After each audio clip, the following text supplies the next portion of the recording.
Hey guys, this is restoration video number 5, and yesterday we took out the gas tank, and I was surprised on what we found inside.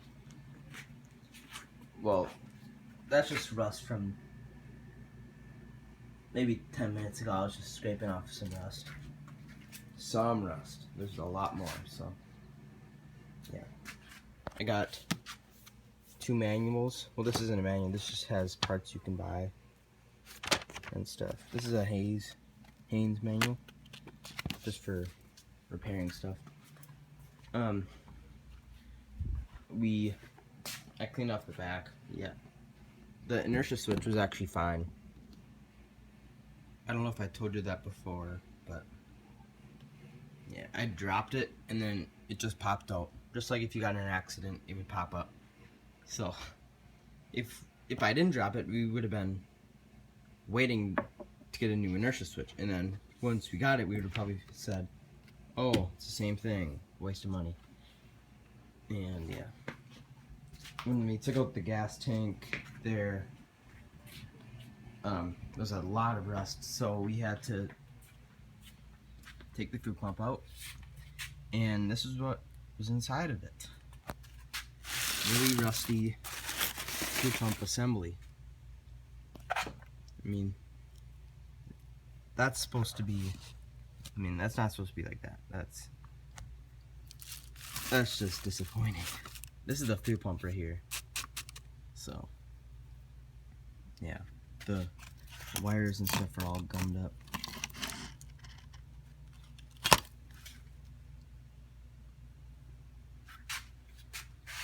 And we took out the gas tank with gas inside of it because it didn't work when we siphoned it out. So it was a lot harder with 4 gallons of gas inside.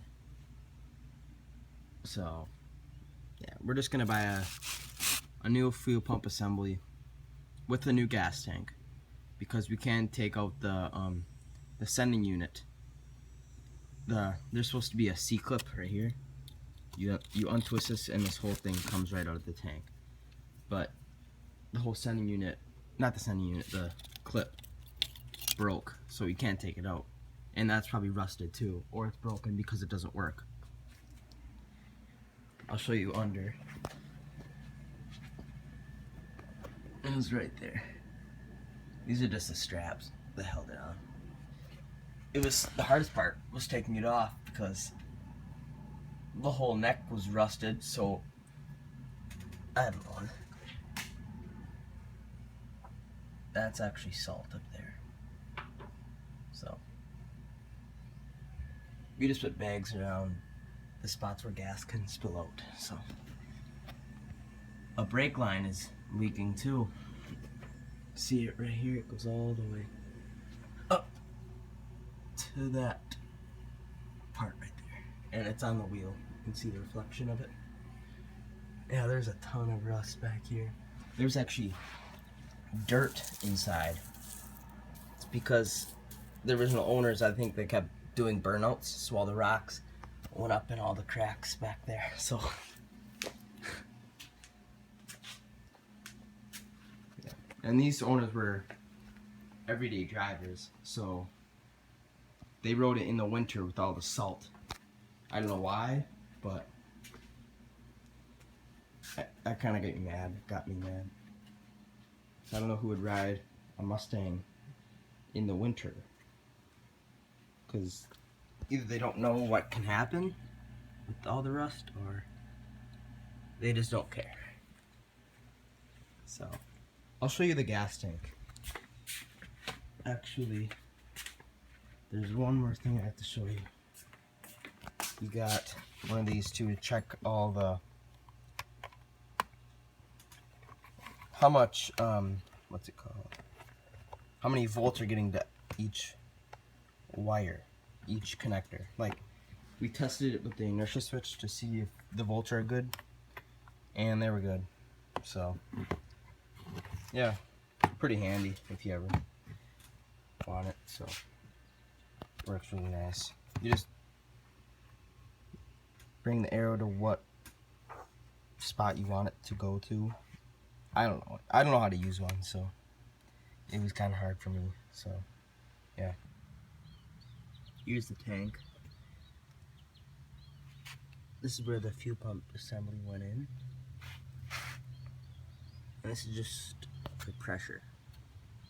For the pressure to like build up so it actually pushes gas into the engine. This is the what's it called? The neck where it's broken, see right there? You have to hammer it off. And they just rusted, so you can't hammer it, it just snapped right off. I forget what that's called. It goes on the gauge. It shows how high the gas level is if you're running out. And that's broken. This is how rusty it is. It's hard because the glare down here.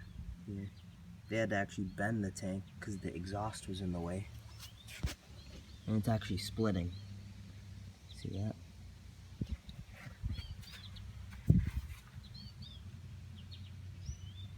Yeah, it looks pretty bad. I'll show you inside the tank. That's all rust. Inside there. I don't know how that can happen. So, we're just gonna get a whole new tank. Yeah, this is the tank. This is the part that protects the tank. And it didn't do that good of a job, so. Yeah. All the holes in here, like the tank fits inside here. This is like on the bottom of the tank. I'm just gonna reuse this, but just get a new tank, so. Maybe spray some Linex on here. So, it'll protect it pretty good. I cleaned off the dash. Not the dash. The center console. It was already clean, but I don't think it was clean enough. So, yeah. Starting to come along. Got a lot of ways though, so.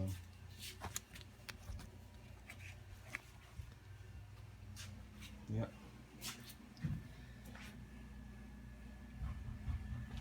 I'll show you some of the rust spots. See the differential? That big thing in the center, I tried to scrape some rust off of there.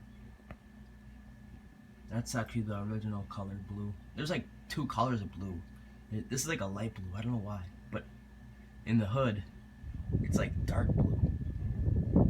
So, I don't know if it just faded away back here after some time, but actually the spot that rusted the most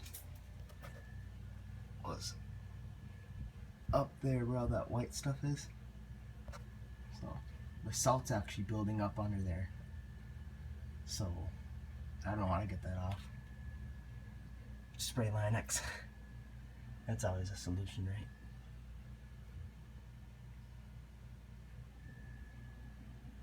And I gotta figure out why the exhausts are different. See how low that one is compared to this one? Yeah, I'll get it. See that?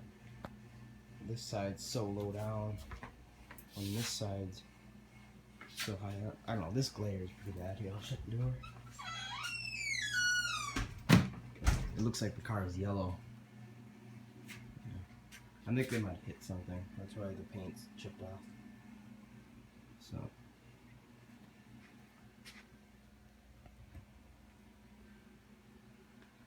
I don't know if you saw the new light bulbs.